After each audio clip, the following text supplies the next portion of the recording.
Hello there, I'm Stuart Clarke, the Deputy Editor of Hot Press magazine, 1,000 issues old this week.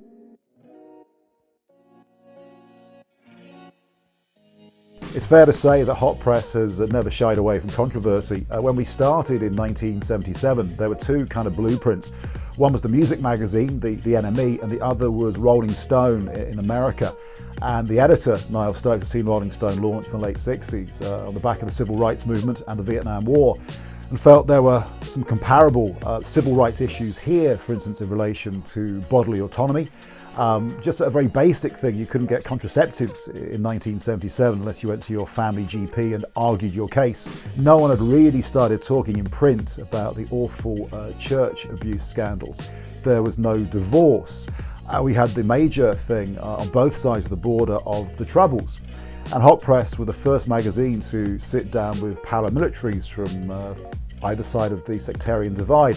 And that was seen as being really irresponsible. We were saying whether you like these people or not, they are the major players. If we're to come to some sort of a peace, some sort of an accommodation, we need to understand what makes them tick. And in another sort of groundbreaking interview, we interviewed Charles J. Haughey before he became Taoiseach. And things have been very cosy back then. You know, political correspondents would drink with TDs in the Doyle bar. Maybe that hasn't changed too much. And then sort of hatch articles. And often they would show them to the TD in question before they're published to make sure there was nothing too controversial. We didn't realise this. So we sat down with Charlie and he F'd and blinded and C'd and W'd and used all sorts of words I'd never heard before. It went to print. We just thought he was being particularly earthy with us because we were the youth magazine.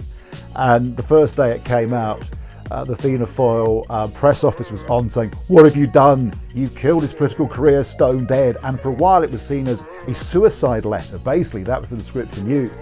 But it worked in his favour because younger people who were starting to vote went, "Geez, we like Charlie, he says F and C." So it kind of worked in his favour. I mean, many of the battles have been sort of won, I suppose, and things we've campaigned for, but we're still not there fully with abortion rights. I mean, we need exclusion zones, that's one thing. We've always been campaigning on mental health, and we've done several major events recently with Pieta House.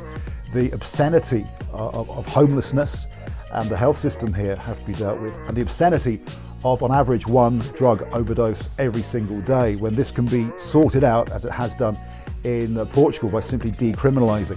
So there are still some major issues that we're campaigning on, and Ireland needs to get its arse into gear with several things still.